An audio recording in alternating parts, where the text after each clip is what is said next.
Hey, everybody. Welcome to another episode of Just Breathe, the podcast for Black moms and Black mom adjacents by Black moms and Black mom adjacents.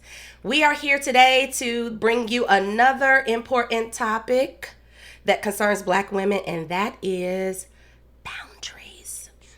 Yep, it's that word that we don't necessarily want to talk about, the word that is a little taboo in the community, but has been getting a lot of buzz because it's one of those situations where enough is enough and we need to figure out what to do. So, Nikki, we actually had a conversation about this the other day. We did. It was really, really good. And we were like, we definitely need to bring this to our community. We really need to talk about this. And so I'm going to start the way that we always do with some stats. 82% of Black women report feeling the pressure to do it all. Okay. That's by Essence State of Black Women survey. Only 36% of Black women say they feel comfortable, help us, saying no without guilt. Without guilt. That's the part. That's the part, right? Mm-hmm. Black women are more likely to be viewed as caregivers in extended family networks, which often leads to blurred and non-existent boundaries. And then according to Nedra Glover Tawwab, hope I got that right, ma'am, therapist and boundary expert, she says the most common source of burnout is a lack of boundaries. I can see that. Yeah, and it's interesting because we just had that conversation about burnout. Yeah. And now we realize that part of that could be because you don't have boundaries. All right, so what do you think about that part where it is saying no without guilt? I think that hit me real hard. See, I think it does hit a lot of people real hard, and I can say that I used to struggle with saying no. And I think just the older I got, my cousin and I had a conversation about if it's not a whole body yes, it's a no. I took that. The first time I heard you say that, I was like, Listen, I was like, that is game changer. It's changed me for real. Game changer. Yeah. And I forget who he got it from. But when he said that to me, I was like, ooh, how many times have I betrayed myself by doing something that I did not want to do, knowing I didn't want to do it, but somehow I got myself into a situation where I'm like, here I am. And now I'm mad the entire time. Whole time. Angry. Or I'm irritated, or it's clear that I don't want to be there, when all I had to say from the beginning was, no. I think that's one of the biggest things. I was literally thinking about something today that I wanted to do. And I was like, I can't do that because if I do that, it's going to look bad here. Right? And it's like, why can't we just do it? Or why can't we just say no? I don't think that it's a problem with us saying no. I think the issue is saying it without feeling guilty behind it. And so walking away, not having that sense of regret. Yeah. Right. Just letting it be what it is. Yeah. Right. So I think I love that part when you always say that. You say it all the time too. You're like, if it's not a whole body yes, it's a no. And Listen. I'd be like, so it's not even a maybe. It's not a let me think about it. It's because intrinsically, don't we already know whether or not we want to do something or not? You do. The minute somebody says, hey, what you got going next Saturday? If it is a person, okay, y'all, I'm going to be real honest. We family, right? She's about to tell the truth. I have a friend, and I hope she don't listen, but she might. It's okay, girl. It's okay. It's okay. I have a friend that I just do not like hanging out with. And it's not that she's a bad person. She's just not fun. And whenever she sends me that dreaded text of, hey. What you got going next weekend? In my head, I'm already like, oh my God, she is about to ask me to do something. Let me make up something to tell her. And then finally, I would be like, hey, nothing's on the calendar right now. And that would be it. I wouldn't invite the why. What do you want to do? Yeah. And for the longest, when she would say, hey, do you want to go get something to eat? I'd be like, sure. And I'm miserable the entire time. So and so finally, she asked me this one last time. She was like, hey, when you get back in town, do you want to go get something to eat? And I was like, no, not right now. Yeah. And for a minute, I was like, ooh. Yeah. That didn't feel good. But then on the inside, I was like, friend? Oh, I didn't have that conversation. She told me, am I a real friend? Oh. We not the same. I was like, you know what? She said, "Oh, I know I'm a real friend. I don't want to go. I'm the real realist because I'm gonna tell you, I really don't want to be and there. I'm gonna tell you that I just did not want to go. And I think for the longest time, I found myself in so many situations, whether it be, and you and I talked about this, like being invited someplace where I was just uncomfortable, or just going somewhere because I felt obligated because everybody else was going, or oh well, they invited me, so I gotta go. What? Why is our thought process the same on that? I feel like that is like every black woman, like they my cousin, I gotta. Bye. And if it's fam, I gotta. And if it's this, I gotta. And it's not okay to say no, but the reality is that today we're going to really help you understand that it is okay to have that whole body no. Correct. And it's okay to have that no without any guilt. So how do you think that the strong black woman narrative or persona has played into, or how it discourages us from setting boundaries? Girl, I think just from the beginning, like we were set up for failure, right? Because I think, because if you think about it, and people don't believe that post-slavery syndrome is a real thing. I think it's real. It is absolutely a real thing. Because if you have generations of black women who were literally bred like animals because they believe that we don't have pain, they believe that we can carry more. They believe that we are stronger. They believe that we are this. And you had to be those things. You had to for your survival. Correct. Because if you didn't, you were beat, you were raped, you were killed in some instances. Correct. So that is what your great grandmother passed down to her child. You got to be strong. Because you have to survive. That is what your grandmother passed down to your mother. And so that's what your mother passed down to you. We have this thing where we feel like we got to be the strongest. Somehow there's an award for being the person who can carry the most, and you end up carrying the most and being the person with the least amount of boundaries. The least amount of boundaries, the least amount of help. And then you're tired, you have no voice, and now you're trying to figure out why you're feeling the way you do, and people trying to understand why you snapping off on everybody. Yes. Because I'm tired. And I've been tired. And I'm running now. I don't even got no fumes left. Nothing. I'm dry as the Sahara. That's right. It. I appreciate that. I think that that's one of the things that we should always consider is that where did this come from? Yep. Why do I feel like this? And sometimes we don't go as far back as we need to, because you have people who don't believe that. Yep. They feel like we should be over it. And it's not a matter of being over it or not. It's the fact that these are some things that are just in us, right? Like evolution tells you that over time, a bird will become more adapt to its environment over time, right? If it migrates to a different location, it may change its color because now it needs to blend in, right? Just go to the museums, guys. I love the museum. And so if you just go to the museum, it'll tell you all about this. Okay, this is science. But I'm just saying, even with us as humans, we adopt, right? Adapt. We adapt. So depending on the climate that we live in, we adapt our skin, all of that stuff. So even in our culture, setting those boundaries, we're going to have to adapt and be like, hey, it's okay for us to say no. Yep. Let me ask you this question. Do you feel that people don't set boundaries because they're fearful of rejection? Oh, for sure. Yeah. Oh, for sure. Because if I say this time, that one's big. My boundary is, and everybody who knows me, and we talk about this all the time, I go to bed at 9 o'clock. 9 o'clock. Don't call her phone. I thought this was a judgment-free zone, y'all. This is a safe place. Is this a safe space? Yes. Because I have been a sleepy person since I was little. So at 9 o'clock in college, my friends were like, hey, Nikki, we going out tonight. So come to my room. Yeah. Take your nap. Because if you go in your room, you're not going. We're not going to see you. And I can remember being older and people being like, oh, it starts at 10 o'clock. And me being like, 10 o'clock.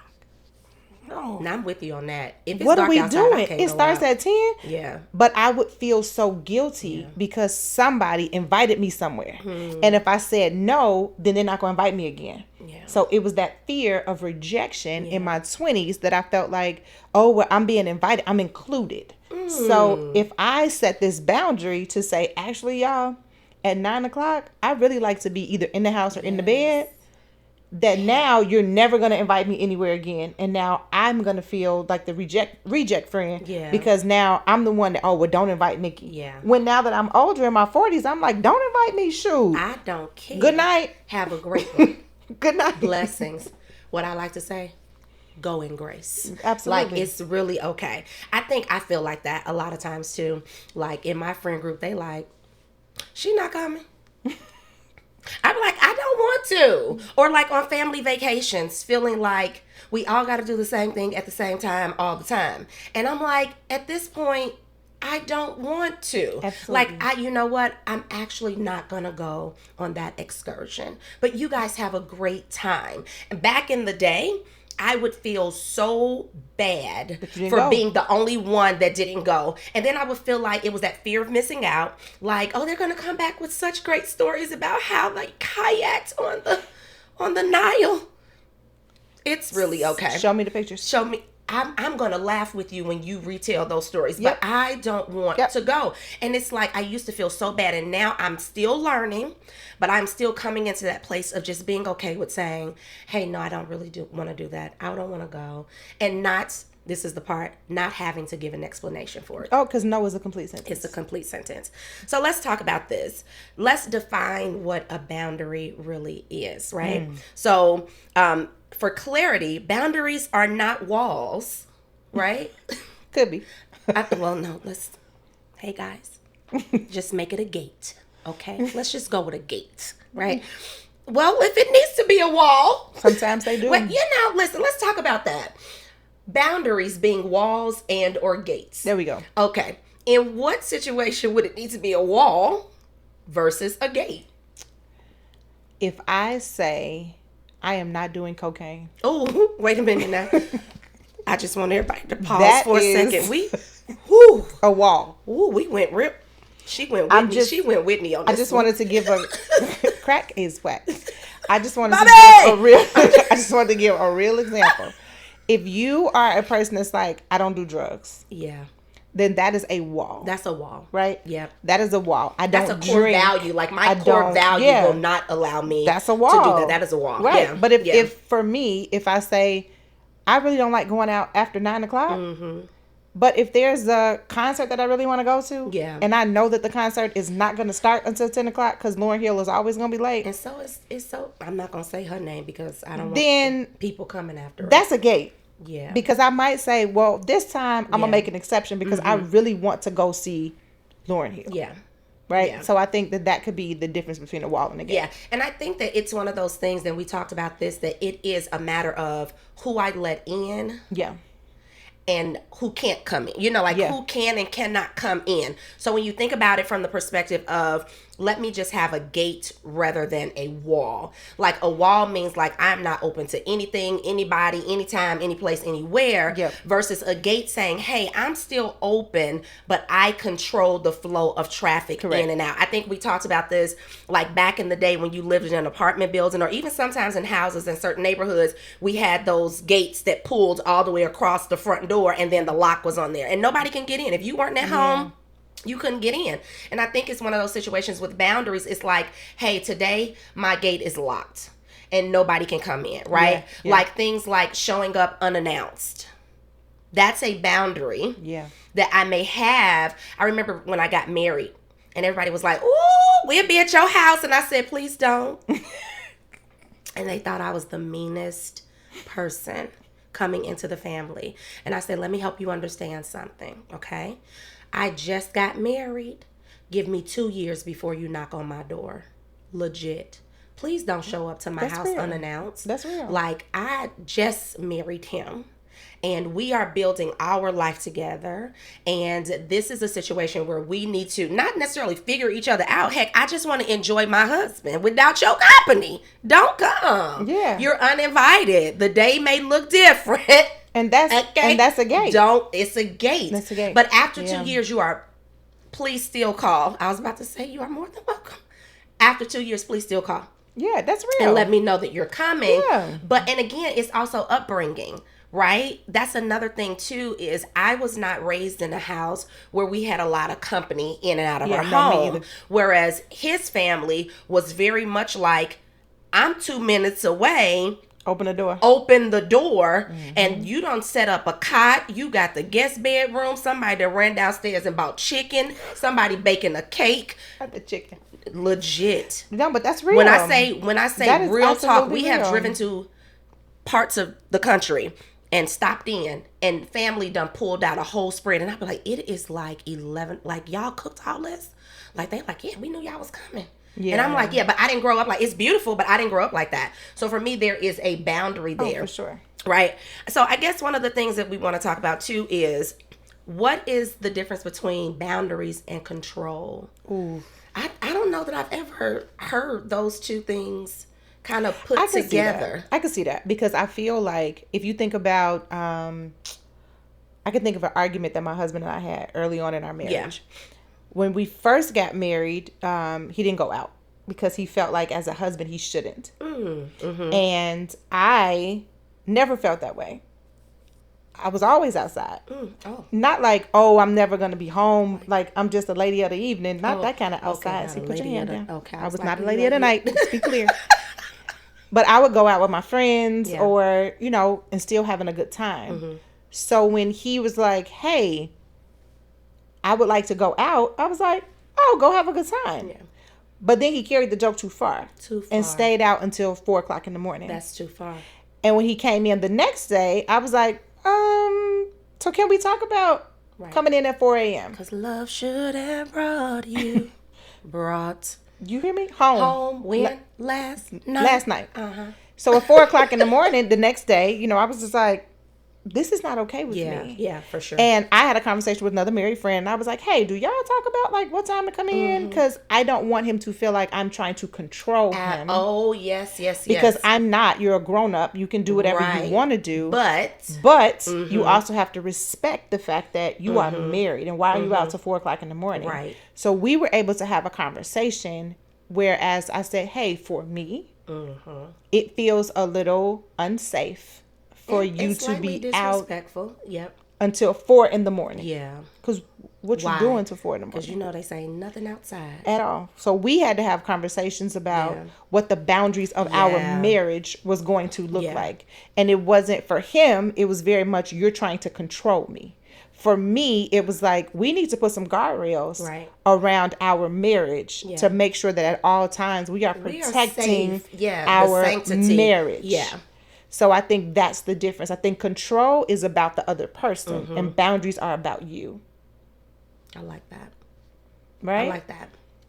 Because control is me telling you what you can and can't do. Cannot do. Boundaries is me telling you what I am not going to deal with or tolerate. Correct. I love that. Yeah. How do you think generationally, and we talk about this a lot, like how we were raised and how that affects a lot of areas of our lives. Yeah. How do you feel generationally, the we don't say no in this house, that phrase, like you don't tell me no. Yeah. Like how did that teach us or not teach us how to set boundaries? Man, that's a good one. That is a good one. That's a good one. I think And I struggle with this sometimes because I think that our parents did the best that they could. Yeah. But I also feel like they caused harm. Yes. I never raised either of my children with the philosophy of an adult is always right. Ooh, that part. Or you do what an adult tells you to do. Pause right there. Listen, moms, we may have to do another segment on this, but your children should feel safe. And always feeling like the adult is always right teaches them that they have no voice. Yeah. And that's another episode. But to your point, being able to help them understand that it's okay to say no actually is teaching them self-care and how to have boundaries. Yeah. And also, I also wanted, especially having a girl first. Yeah. I always wanted her to be able to trust her instinct. Yeah. Because if it didn't feel right to her, she should be able to say no. Absolutely. Even if your assumption was wrong, I never wanted my daughter to feel like her gut was something to question. And the same thing with my son. Right. And the same thing with my son. Like, no, if the answer is no to you, then the answer is no. You have a right to say, now there's a way to say no. If I tell you to put these socks on, you're not going to run around here talking about something no, and you're going to keep it moving. There's a way to say, hey, Mom, my son has learned, hey, Mom, I am in the middle of an open game. He plays some game that's like online. I don't know. And he can't pause it. He can't get out. He'll say like, that's why I'm like, what you mean you in the game? What you mean you in it? He'll be playing this game and it's like, he'll say, Mom, in an online game. I'm in an open game. Can I do it in 5 minutes? Yes. I like it's. That's a conversation. It's a conversation, and it's a respectful no. Correct.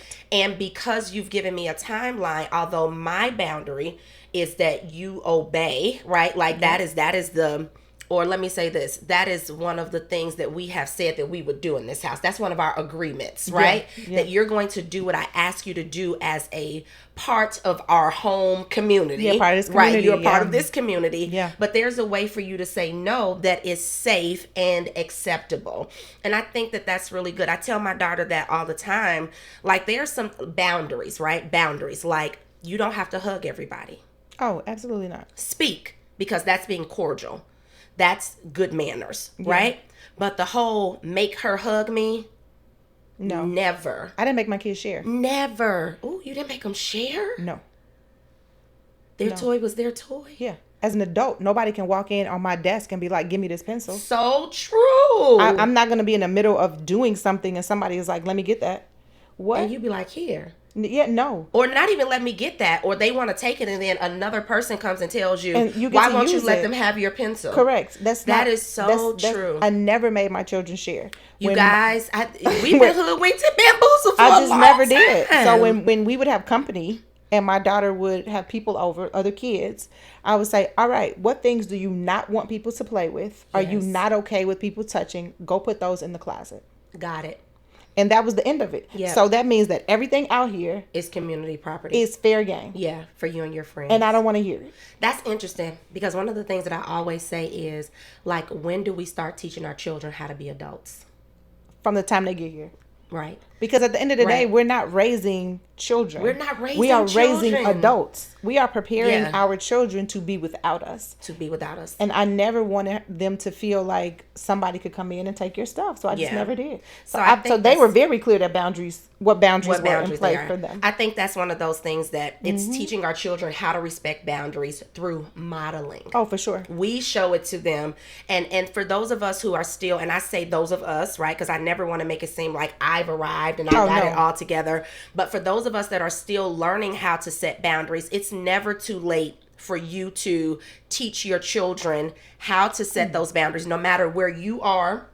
And as you're learning about them and as you're figuring out what that looks like for you, you are also teaching your child, especially if you have relationships like Nikki and I do with our children, where we're very vocal with our children. We have open, honest dialogue and conversations with our children. So there's nothing hidden, like, no, I can't tell them I'm struggling with this. We both feel very heavily that they need to see it so that they know how to process it and deal with it, and understand that we're not always okay either. So if you're still learning how to set those boundaries, it's never too late for you to teach your children through modeling and conversations. Hey mom, why don't you hang out with such and such anymore? Well, I don't hang out with them anymore because I don't like them.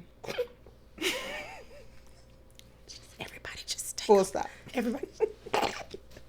I'm gonna just give me a moment, everyone. Okay, I'm back. Boundaries. Okay. But the reality is that it is a boundary. I don't like you. Yeah. I don't care for your person. And I should not be forced to be with you for the sake of, Absolutely. We're all in the same friend group. Heck, you're my family. Yes.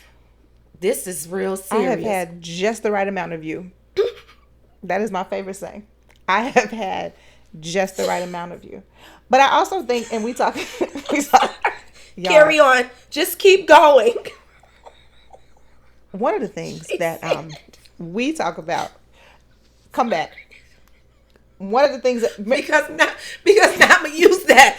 You know what? I have had just about I've had just the right amount of you. I have had just the right amount of you. Yes. Go in grace. Absolutely. I'm gonna add that. I've had to say that to my son. Oh, God. Hey, wait a minute. I've had enough today. Oh, God. And he has learned, because sometimes I'm back. He doesn't recognize social cues. Yes. He has learned to say, like, oh, you're watching TV. Yes. So don't come in here talking over while I'm talking. Say, excuse me. Or you want to come and tell me about this. You want to tell me about this. You want to tell me about this. You know, little kids coming in. Let me tell you about my day. This is my daughter's story. And this is my this. pause. And this is my this. And it keeps going. I have to tell him, hey, enough. And you know what? My daughter does That's enough that. for right now. She's a big old age, too. She a big old age. And she will walk in, and I'm on the phone, and she like, and so let me tell you what happened today. And I'd be like, hold on, please. Yes. And I just said, those of us who are learning how to set boundaries, right? I'm still working on them, okay? Like, teaching our children, it's not okay. You can say, I want to hear what you have to say. Yeah. But it's not okay for you to interrupt me while I'm currently in a conversation or currently talking. So I love that we are learning, or you're pretty much there.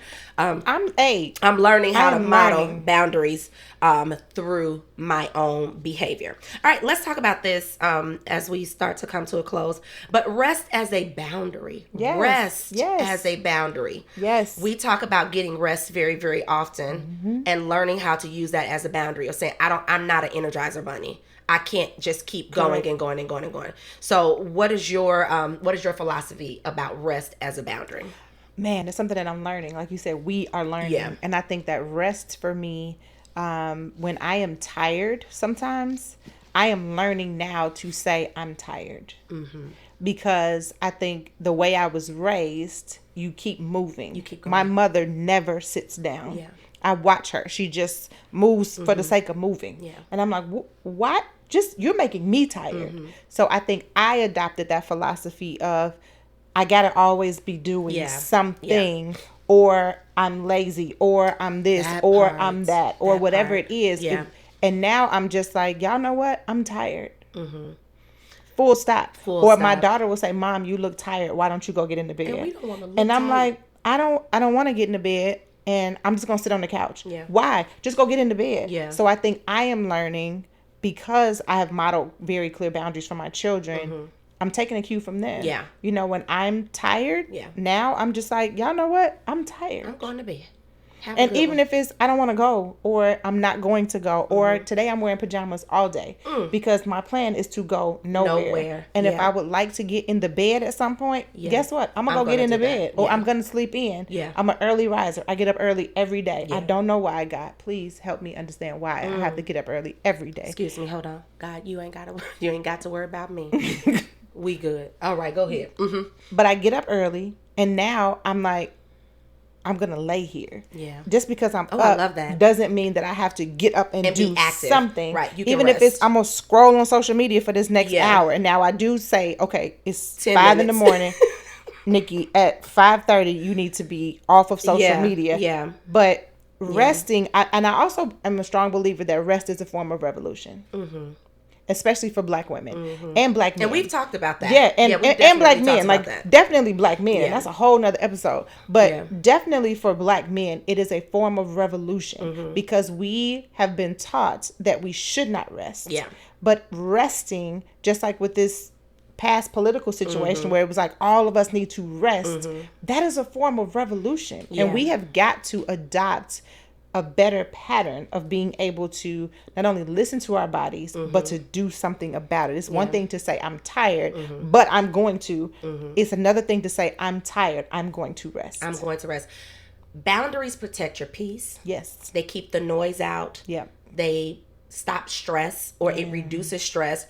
And it also keeps you from getting in a place where people are able to dump on you. Yeah. Emotionally, you know, financially, all of those other things that people like, hey, you got money, can I? Yeah. Or, hey, you always listen, can I? Yeah. And it's like, hey, not today. Or I don't answer the phone sometimes because I'm like, I can't emotionally handle whatever this call is about to be. So that's a boundary that I set where I just don't answer the phone. And I used to try to answer the phone for everybody. Now you can't even, I don't even know where my phone is. But I also think that's important to also, especially between Black women, and I know we're wrapping up, but just my best friend is a therapist. And sometimes, because I want to tell her everything, I have to stop myself. And not because I want her to therapy me. No. But because she's my best friend. And it's like, this horrible thing is happening. I want to tell her. Yeah. I will say, we've developed this thing, and I forget where we got it from, is, do you have 7 minutes? and I need to tell you something that I have to get out of me. You are my safe space, but I am not going to hold you beyond 7 minutes. I love that. And if it is a longer conversation and it's like, hey, do you have capacity for me to call you and vent about this thing? Yeah. Yeah. And sometimes her answer is no. Yeah. And other times her answer is, yeah, give me a call. And you have to respect her boundary. And I do. You have to respect it. Well, I think this has been a really, really good conversation. Man, it's really good. And Much I think needed. it's we only have so much time to really come and kind of try to unwrap things that have so many parts to them. And this is why we have these conversations consistently and often. And you'll hear a lot of overlap in a lot of our podcasts and our sessions, because it's all wrapped together. It's like if I were to put a pin up here and then start drawing, yarn to it, it's a web. It's all connected. One of the things, or a few things that we want to leave you with on today, is just some reflection questions for yourself, right? Where in your life do you feel most drained? And what is the boundary that is missing there? Yeah. So ask yourself, like, hey, where do I feel like my cup is empty? Yeah. And what is the boundary that I haven't set? What is missing? And then how do I set that boundary? Next, what were you taught about saying no? Yeah. I love to say, go back to the beginning, figure out, sit with it, find out why can't I say no? There is a reason and there's a trigger. There's something that happened that said to you, no is not okay. Yeah. So ask yourself, what was I taught about saying no? And who did I actually see practice boundaries well? That's good. Did I see anybody in my life That's good. practice boundaries well? I'm going to think about, and these are things that when we're talking to you guys, we're talking to ourselves too. Believe me, we are. Think about that too. Next, how can I reinforce a boundary that keeps getting ignored without being guilty about it or apologizing for having to reinforce that boundary? Yeah. Like, that's a good one too. We got to stop apologizing for our boundaries. Our boundary is our boundary, and don't feel guilty or apologetic about it. And then last but not least, what is a boundary that you wish someone would have modeled for you when you were younger? That's good. I think that's really, really good. These are some questions that you really want to take your time answering them. Yeah. Like, don't try to rush through it. Like, sit with it for a minute, get a piece of paper, journal it, whatever you do. But ask yourself these questions and have an honest discussion with yourself first. That part. With yourself first. And then go ahead and start setting those boundaries, right? I don't think the boundaries always have to be announced. I think that they just are. And so once you set them, stick with them. Don't apologize. No is a full sentence. Yeah. And then go in grace. Well, that's all the time that we have for Just Breathe. We will see you guys on our next episode. Listen, make sure that you stay connected with us by subscribing. Make sure that you are inviting other people to come and join the podcast. We would love to have you guys here. Until the next time, we'll see you later. Bye.